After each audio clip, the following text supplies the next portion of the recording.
That's right. Okay.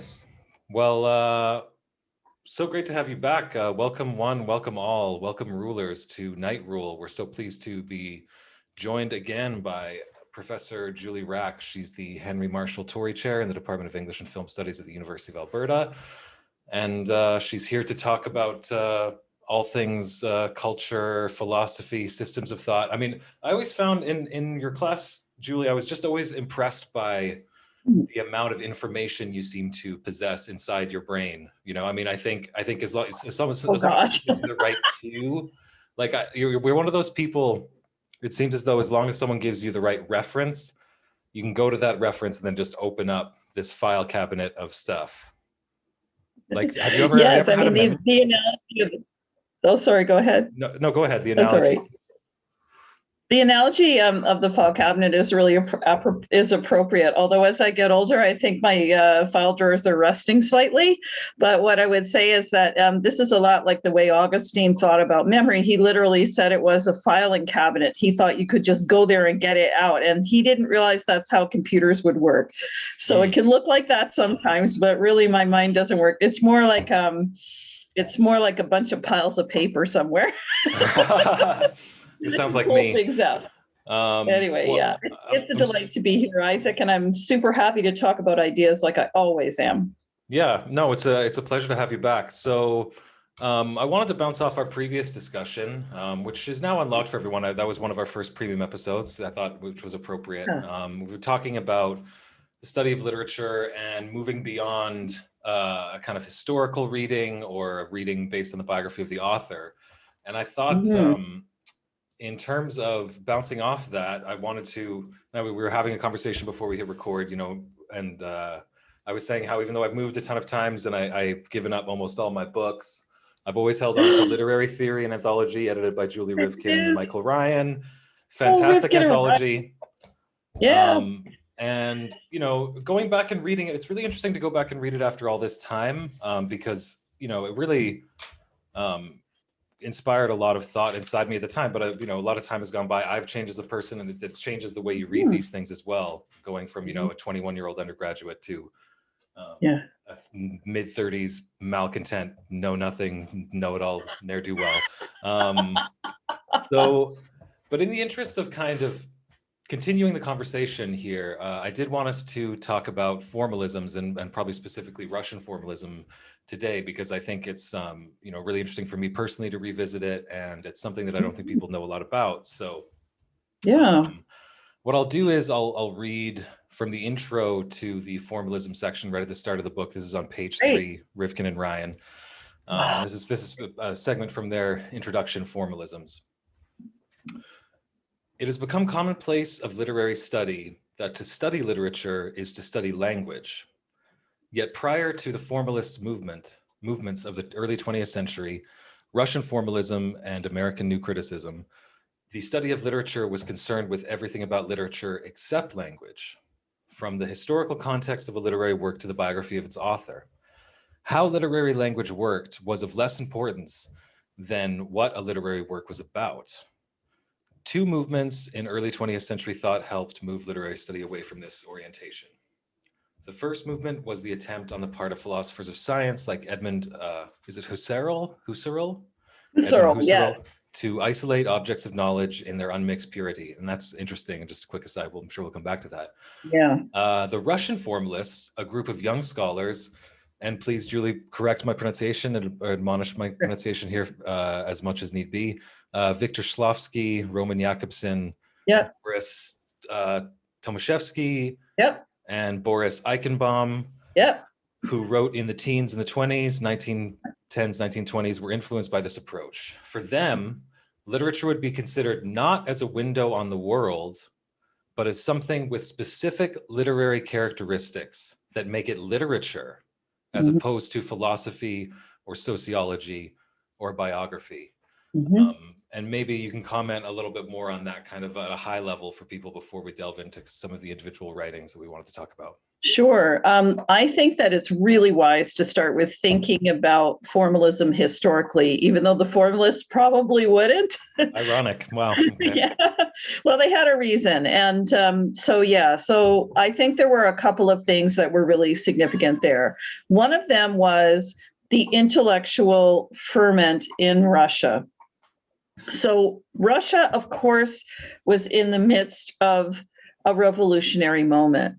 And that moment changed a lot of things about what the intelligentsia were thinking about. And the intelligentsia in Russia, of course, is not like the way we understand in Europe or something like that. At that point, that would be anybody who was a level in the middle class, but who also was a knowledge worker. So that would include doctors, professors, writers. You could be intelligentsia and not be a well-off person either. Well, I mean, it was a very different, it was a very unique kind of class position to going from a very serf kind of based rural economy. If you were a country doctor, you would have a very different class position in Russia relative to like other societies potentially, right? So, you watch Chekhov and he really talks about all that, Chekhov's place. So what happens in the earlier part of the 20th century, of course, is that those ideas about meaning and beauty, that a lot of things about the way literature was talked about and taught in Russia at that point had to do with mysticism. And so, somebody like Rasputin, is like a popular figure around all that, but really that was pretty influential, that kind of idea that you could get these mystical meanings, or that the study of poetry was the study of the author's mind. These are things that weren't just common to Russia, but I think that the revolution and the rise of other ways to interpret things had a profound impact on a very young group of intellectuals who were thinking, what can we do to throw off these old mystical ideas? Because they clearly have led us to a place of injustice. So they really did think about it that way. And one of the things that happened was a real interest developed in Russia in language for itself. Like, how would we, and it's a lot like the way physics would understand itself later to be its investigation of its own methods. So if we use language to construct the world around us, if we do that, if it's not just a reflection of the mind of God or something, or, then if we do that, how can we use language to talk about language? And so they were really the first people to think you have to look at structure and form. Does it have its own meaning? And what I want to say about that is there's already artists who are doing that. So a good example in Europe is Picasso, somebody who's really interested in whether form could transmit a message in and for itself, right? Or Henri Matisse, could forms say something? And do you have to even have it be representational for something to be said? The development of jazz music, the fact that African Americans were working on jazz music in Europe and in North America, because it's really important to know that this isn't just a white people thing. Those people were interested, can music have its own message? Can it have something to say that doesn't represent anything? And in Russia, of course, you have really famous composers who are starting, like Shostakovich, who was a supporter of the revolution initially in Russia, who were saying, could we make something that isn't related to the world, but yet makes feelings and makes thoughts? So these Russian formalists, which is what we know them as, those three men you mentioned, and then there were others as well, and probably Mikhail Bakhtin to some extent, although he departed from them a little. The Russian formal, and there were poets too doing all these things, trying to make experiments, trying to make art that just had color as its message, or trying to make poetry that just had sound as its message. And there were linguists who were really interested in that. I think Vladimir Propp is one of them, and who is also, I think, a writer, but go and look it up.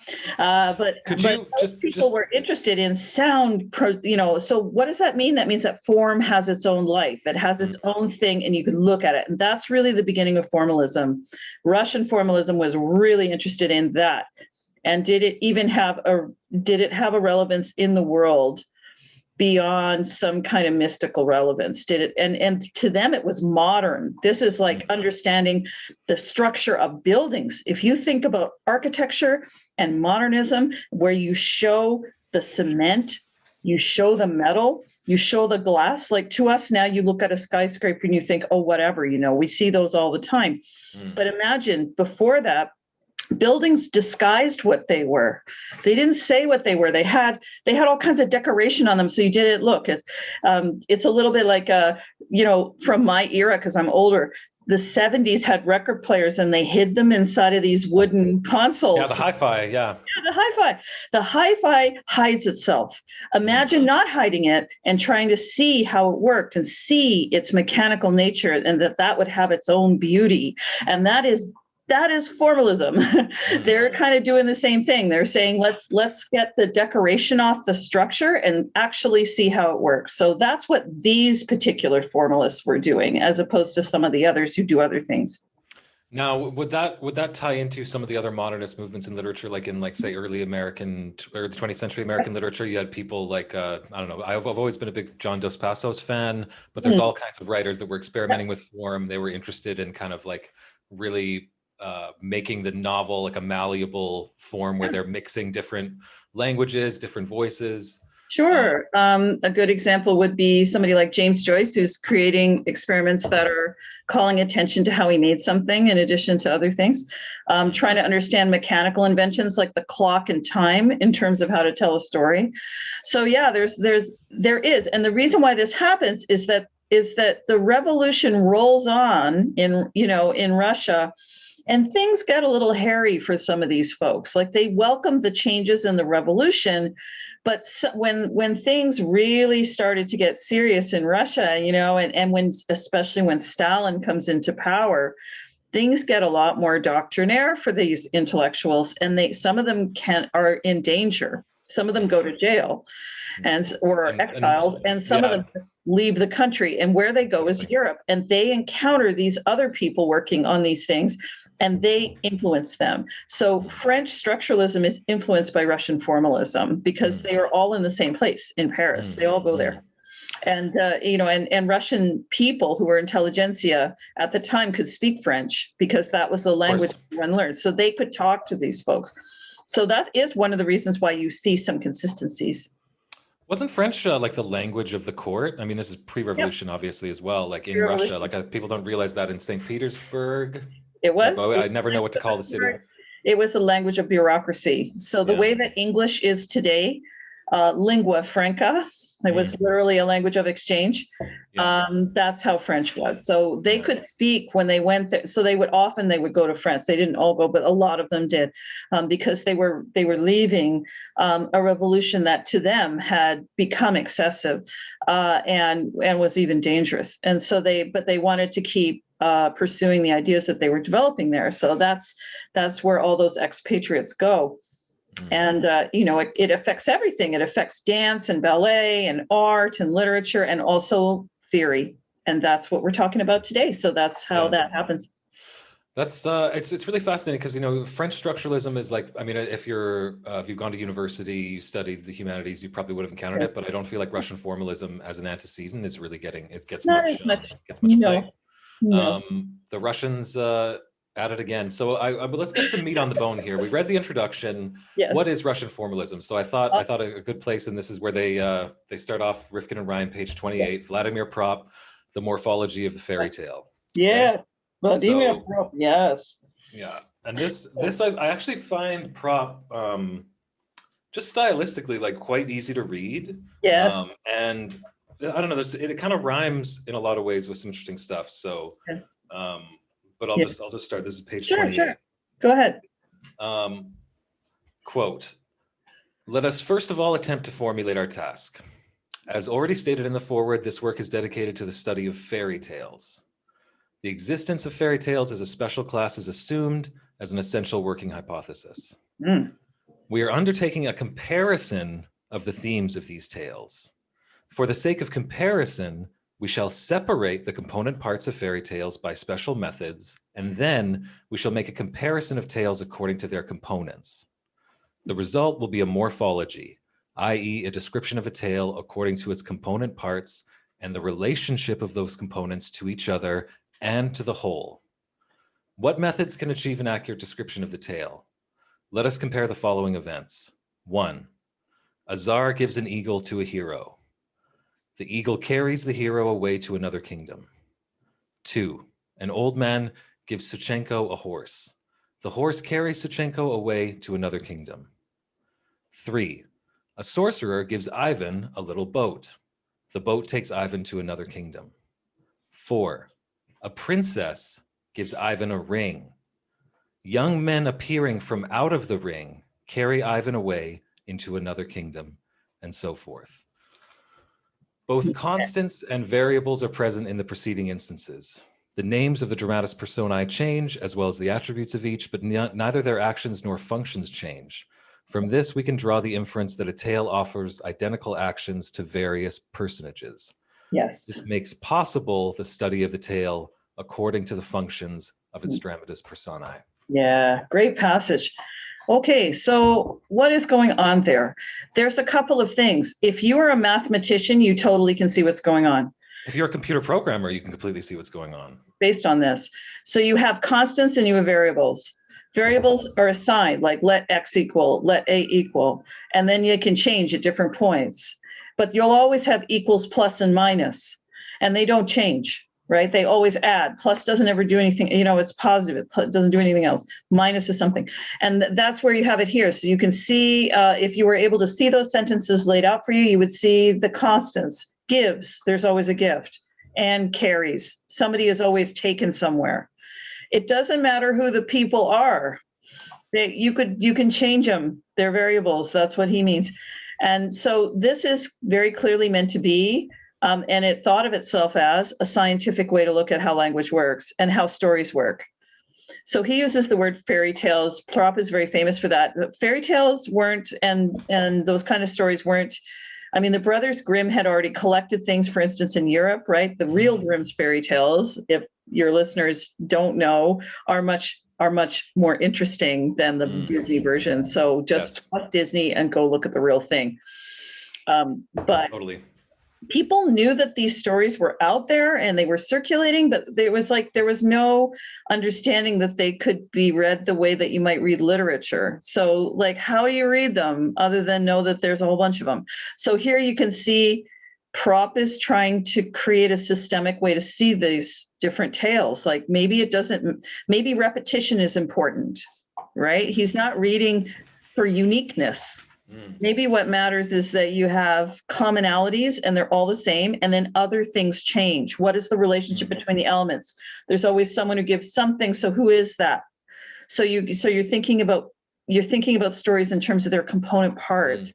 And the sequence is important too, right? That's morphology, right? Yeah. You break it down into your constituent parts, and then you compare the parts to try to understand what's happening. And those parts have a completely different meaning depending on where they are in the sequence as well, which again really reminds me of computer programming and just it has. I mean, is it fair to say that this movement was influenced by people like Bertrand Russell and people like that were trying to kind of quantify like statements and truth into, and also that in turn had a big influence on computer programming and things like logic and whatnot, formal logic, correct? Yes, and people like Propp, interacted with Bertrand Russell and Wittgenstein and people like that who were interested in what governs statements. So yeah, they're all working on the same kinds of things. It's just that Propp's interested in fairy tales because they're oral originally and then they become written, but they're not thought at the time to be anything that you could get meaning out of other than metaphorical things. So Hansel and Gretel, does it look like other things? Right? If you break down Hansel and Gretel as a story, and there's lots of versions of it. That's the other thing about folk tales. There's tons of versions of them. And in Russia, there were lots. Are there other versions like it? What changes? What doesn't change? Are there other things like Beauty and the Beast? Does that look like Hansel and Gretel? So you can actually, if you can isolate the components, you can do that. And you're quite right. Computer programming does the same thing. It breaks things down into components, and you can compare.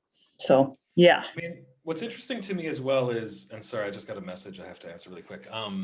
What's interesting to me as well is to distinguish and delineate the difference between this Russian formalist approach and things like thinkers like Jung or Joseph Campbell, who obviously Jung was approaching it from a completely in terms of psychology and myth, and Campbell also in terms of myth and mythology and religion and kind of this transcendent collective unconscious, if you will, or whatnot. But really the Russian formalists were more like, let's just scientifically study literature and look at its form and understand how that form operates and how it creates meaning. Yep. They don't care about the decoration on the building. They care about this. How does the building get put together? Can we build another building out of this building? That's what they're thinking. They don't care about car ads that are all about desire. They care about the engine. Well, and actually the Jungian and Joseph Campbell thing could actually, in a lot of ways, feed a lot into a reactionary politics too, right? It's people like Jordan Peterson talks about we have to reclaim meaning and blah blah blah blah blah, as though there's some kind of like mythical logos out there floating, some giant cosmic phallus that we all need to unite with or something. Somehow he knows more about it than I might. I don't know. Exactly. Like, I just think whatever. And also it all comes down to lobsters, just getting that out there, whatever. Lobsters, poor lobsters. Yeah. I mean, the lobsters do not actually have anything to teach us about sexuality. And if this is actually a good analogy because, here Propp would be like, what's the relationship between lobsters and the eternal soul? Probably nothing. Yeah. I also thought it was actually like speaking of Jordan Peterson, as good, secret Marxist or whatever. I don't know what we would be to him, but I did think actually when you look at the way so here we go. Let me see here. We're undertaking comparison of themes of these tales. So it's like, it reminds me, and it kind of rhymes. I don't know if it's a direct influence. I mean, obviously it would have been in the intellectual milieu at the time, but if you think about the way someone like Marx uses abstraction for the purposes of analysis in Capital, right? He's saying, I want to compare something.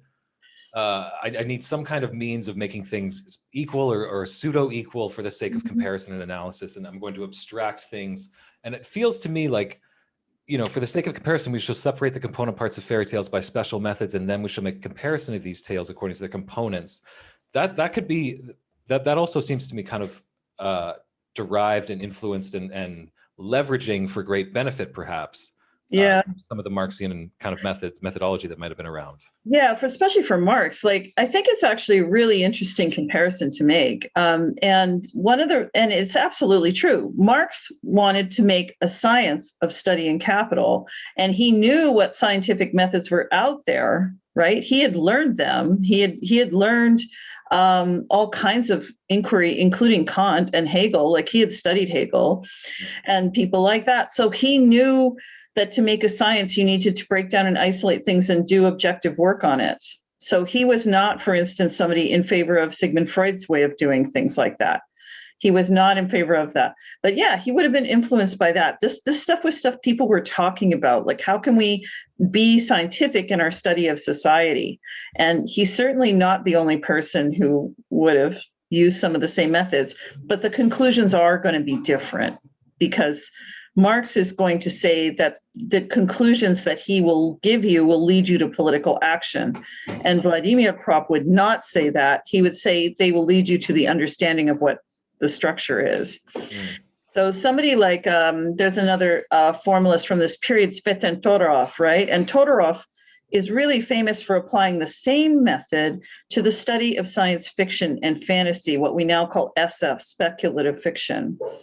And we still talk about Todorov in that way because when you study those kinds of things, the Star Wars plot, you can break that down. You can see how it works and how it replicates itself. And it's actually part of an older fantasy plot, right? It's not that different, right? And so if you can still do things that Propp says you can do with folktales and fairy tales, and you can do them with these other things that don't rely on completely original conceptions. You can do this to Shakespeare. People do, because Shakespeare, often repeated plots. So, if you want to study how a story's told, this kind of stuff's still out there. And it's interesting to me as well, because I find I mean, you know, when Propp gives us this kind of very simple, like supposedly straightforward formulation, you know, a czar gives an eagle to a hero, an old man gives Chenko a horse. I find the fourth one so tantalizingly interesting, right? Because it's the only one that has any kind of gender. It's the only one that's gendered in any way. I think there's an obvious symbolism. And I think it Yeah. kind of is a good thread in the tapestry that you could pull out and say, okay, well, maybe we can start thinking about what kind of roles male characters play in a story, what kind of roles female characters play in a story, etc. And like once you look at that thread, I think that's one of the things that really like stuck with me from studying this is looking at, say, like you go and watch a movie, and you know, I was last episode I was talking to Ben Burgess, and I misremembered what the Bechdel test was, but it's a very famous test. Oh yes, Alison Bechdel's thing. Yeah, two women have a conversation about anything other than a man in the film. And it's pretty interesting because, you know, I think there's some feminist films that wouldn't even technically meet the standard, but I think it was meant as like a satirical kind of point, first of all. But it's interesting to me. Oh yeah. It's like we live in the age where everyone's just like, say, for example, strong female lead, strong female lead, strong female lead. And I've heard it a million times. Yes. I ask myself, okay, well, if I'm watching Wonder Woman, she's a strong female lead, but is her primary motivation just completely focused on the male character and centered around him? Yeah. You know? Is she does he supersede all other priorities for her, and is that the source of all of her characters?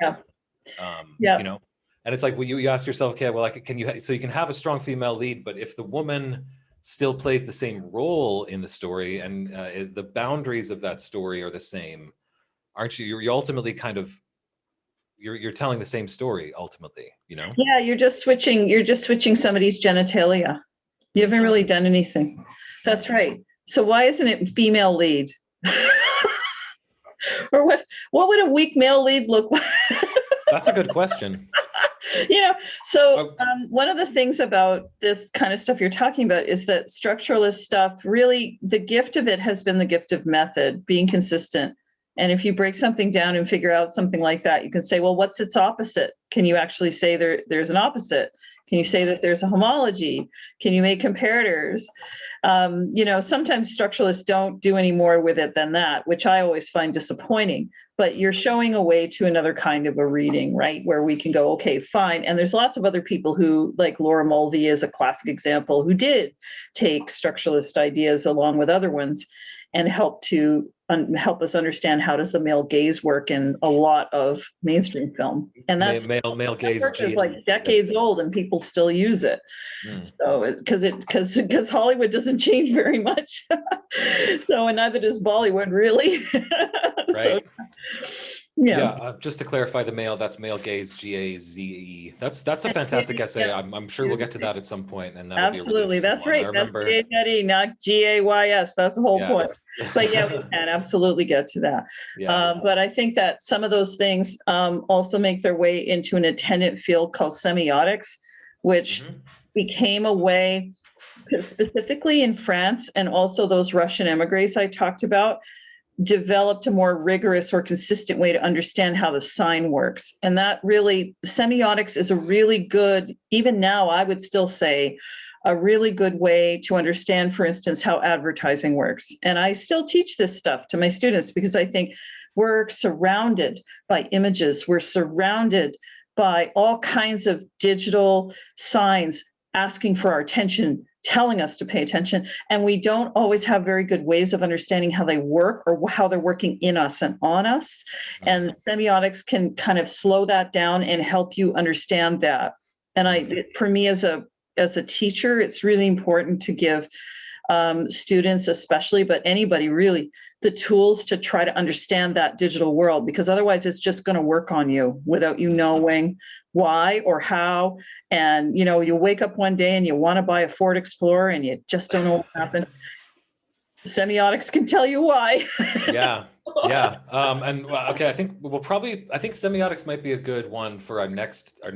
Although I do want to talk about there's probably some more formalism to go over, and also criticism, but there's so much terrain, Julie. There's a full full buffet laid out before us. But Absolutely. it's interesting talking about advertising, because I think that might segue pretty well into the next quote that I wanted to go into, which is again from Rivkin and Ryan. This is Mikhail Bakhtin, Discourse in the Novel, page 32. Yeah, it's Mikhail Bakhtin because Mikhail that's Bakhtin. the Russian word for Michael. So, he's Mikhail, Yeah. Yeah. Thank you. Hey, I that's okay. appreciate that. I'm someone who really cares a lot about pronunciation. I think it's like an underrepresented art form, so to speak. He would appreciate it. He would appreciate it. This is 1934-35. Yeah, very early, actually. So, quote, the novel can be defined as a diversity of social speech types, sometimes even diversity of languages and a diversity of individual voices, artistically organized. The internal stratification of any single national language into social dialects, characteristic group behavior, professional jargons, generic languages, languages of generations and age groups, what does tenditious mean? I was supposed to look that up before we started. Oh, it would be, I don't know quite what he means there. I'd have to go look at the Russian, but I think he means languages that wouldn't be considered to be real languages, or they might be oppositional. Okay. He was really interested in informal languages, like the language of the marketplace. So it's possible this is what he's thinking about, but I don't really know. Okay. That makes two of us. Languages of the authorities, of various circles and of passing fashions, languages that serve the specific socio-political purposes of the day, even of the hour. Each day has its own slogan, its own vocabulary, its own emphases. Dash, and this is a very important dash, so he's tying this all together. This internal stratification present in every language of its historical existence is the indispensable prerequisite for the novel as a genre. So Bakhtin the Great. It's such, and that's one of the things I love about this book is you'll read one half paragraph and then you'll go for a long walk and just be thinking about it, So he's saying there's all these different methods of speech, these different cultures of speech, different voices, individual voices.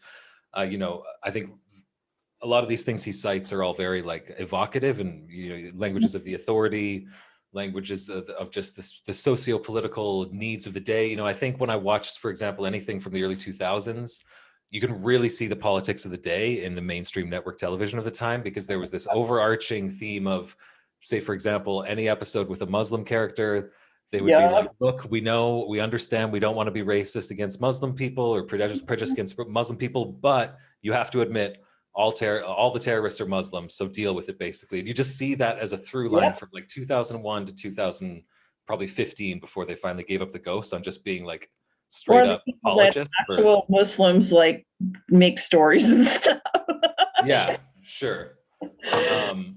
Okay, so what Bakhtin's talking about, I spent a lot of time reading Bakhtin and writing about him. So I didn't just teach his stuff. There's a couple things that are really interesting about him for me. One is that in the 1930s, now it's hard to imagine, but there was debates going on between literature scholars about whether the novel was even any good. So when you went to school and you took English, you didn't read novels. Novels were thought to be things that you could just read on your own, or that you could teach to women or the working poor, because they're stupider. So they need something easier to be able to read. Yeah. You are going to read epic poetry that's like from that's in Greek and Latin. You're going to read you're going to read the real stuff. You're going to read the Iliad and the Odyssey and Dante's Inferno, and you're going to read all that. Well, it's interesting because at that time there was still very much a high culture, low cultural division. Right. Like talking about, like I'm really into, like someone like Mark Twain, for example, was totally eschewed by the literary circles of the day. They thought his work was it had nothing to do with the politics of it. They just thought the language, the vernacular language, was just vulgar. And his books were mostly just sold door to door to like farmers and whatnot. Like it wasn't as though the literary houses in the coast were singing his praises necessarily. Although he did write The Prince and the Pauper in an attempt to do something in kind of higher language that would be appreciated. Yeah, well said. And I recently read his. It hadn't been published until recently because Mark Twain is really one of the first literary celebrities of the 19th century. So he is somebody who really understands that because he's locked out of all that high culture stuff, he has to maintain his image and he has to market it. And so he actually put an embargo on his publications until 100 years after his death, which is why we just have his diaries now and his autobiographies. I know, and he's quite a good writer. I really was surprised when I started reading this stuff, how interesting, good this stuff was. And he's really sharp. And yeah, one of the things that he says is like, Huckleberry Finn wasn't written for children. That's and now he's all, now he's like a big figure or whatever. But at the time, yeah, he's not anything. And it's partly the genres he's writing in and also that he's a journalist. So these are things, these kinds of things aren't thought to have real merit. They're just out there. So Bakhtin is one of the people who in this essay especially, but also at other points, wants to make a case that the novel is worth it. The novel is not just some garbage genre, that it actually really is about human life. And he didn't see a difference between the way people spoke. So that passage is really evocative. So I'm so happy you read it. He thought he would go into the markets and he would hear people like just a cacophony of voices. And that's how he understood them. He would hear everything going on at once. Like there'd be high speech, there'd be low speech, there'd be the speech of the church, there'd be the speech of some seller, somebody would be having a fight, somebody over there would be, having a romantic moment, like everything going on at once. And he thought the novel was also like that. So what he called it was heteroglossia, which means many languages, many dialects.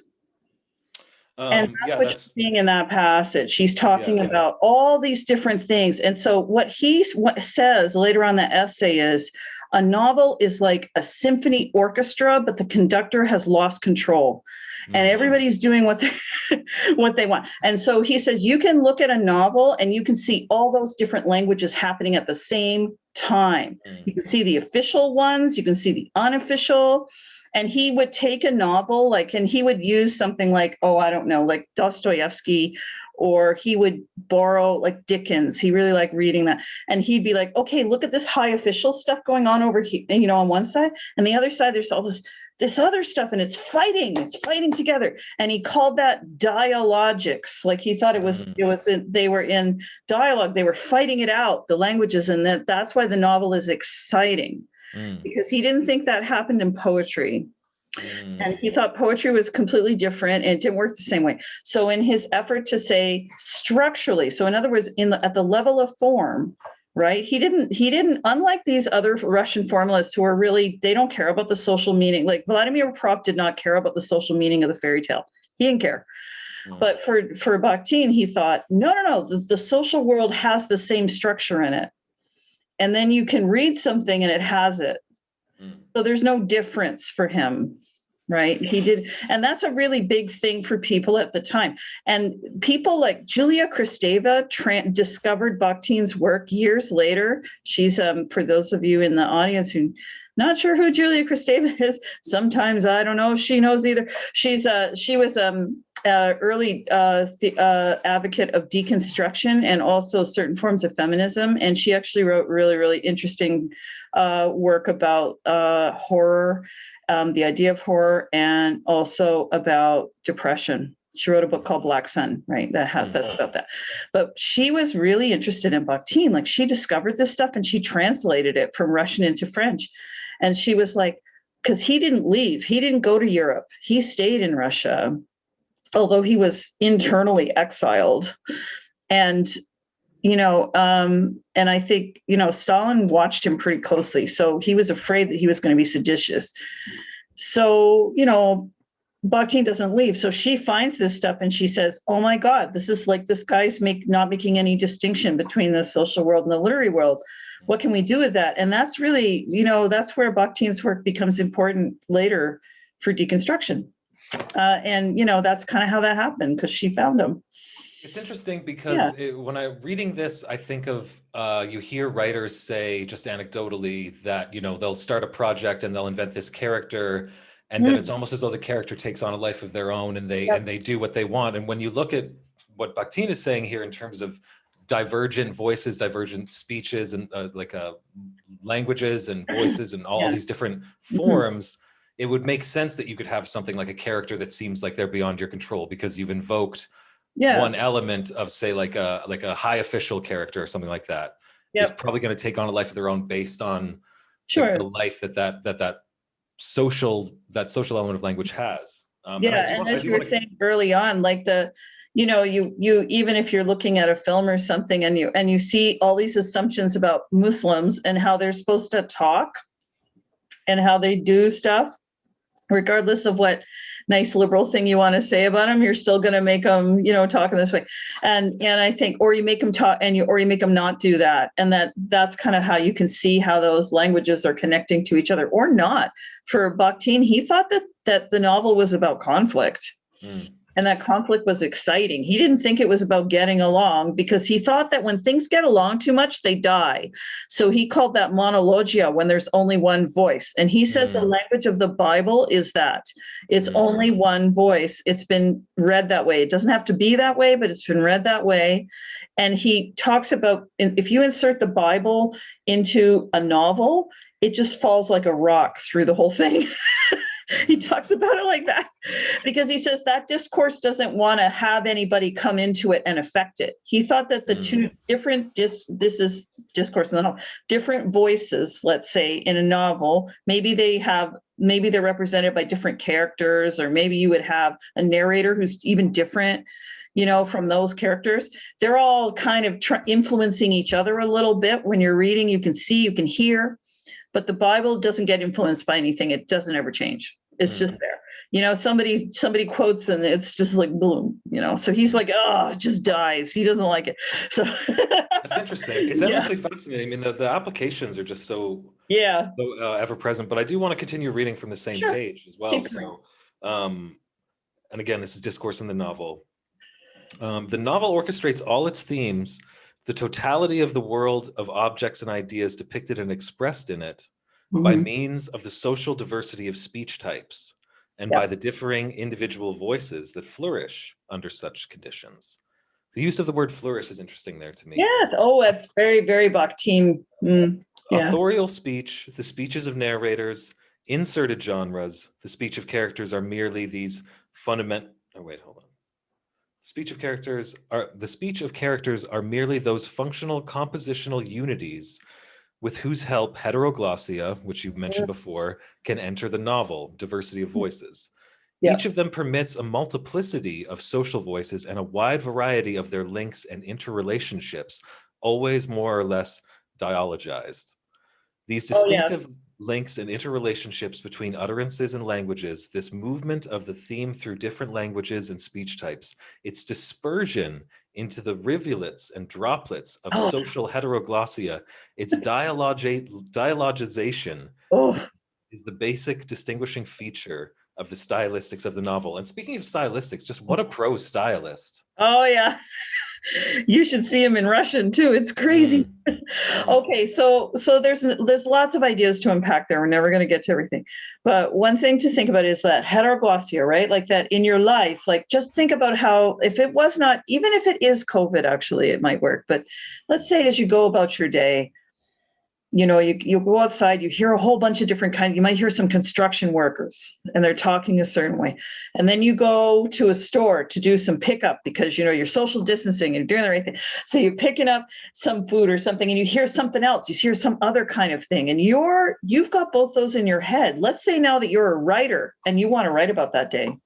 You're James Joyce and you want to show everything that happens to your character, Leopold Bloom, in one day, in a whole of the world. Then you have to figure out how you're going to put all that in there so that those voices have their own life. That's heteroglossia. But then you also might put them into dialogue with each other. You might put them in, and then they're going to be in conflict with each other, and then they're going to influence each other, and that's dialogism. So unlike dialectic, where the two elements, clash with each other and then one is supreme in the end and they don't really affect each other, in dialogism they affect each other. And you might even get a new hybrid form from it. Okay, you might get something new. So let's say, you're writing your novel, and your novel is about where you live, the city where you live in, and you hear a song and you want to put that song in there, and you want to make sure that people hear the song that you hear on the street about the city that you live in, but you also want the traffic, but you also want children playing. So you want to have all of that together. How do you do that? And that to him is that authorial voice trying to bring here the rich social texture of the world into a literary form so that other people can experience it. So during lockdown, I decided I would do a bunch of reading that I wouldn't usually do. And one thing I read was the novel Duck's Newburyport. And Duck's Newburyport is a novel of over 1,000 pages, like it might be 1,200 pages, and it is one sentence, most of it, except for some sections that have different sentences, but most of the rest is a run-on sentence. Wow. Meant to show the internal monologue of this woman that, is living in the central United States, all the things she's thinking about.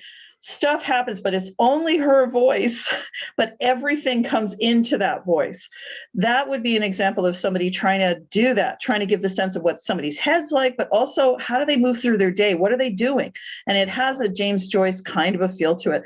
But I read Ulysses right after, and I thought Ulysses was much easier to read. So, because, it's not one sentence, but it's also, so here Bakhtin is trying to get you to think, not just like a formalist. So you have to think about point of view, like who's telling a story and who's not, but also what are those voices doing? Are those voices bigger than what the narrator even means them to be? When you have like you say, when somebody's writing a book and they feel like the character's bigger than their own imagination, or you read something and you think, whoa, that person is that's like a person that I would meet. Then you have that sense of that social voice. But it also is the voice of class, race, age, ability. It's the voice of your social existence. It isn't just an individual voice. And Bakhtin was really careful to say that.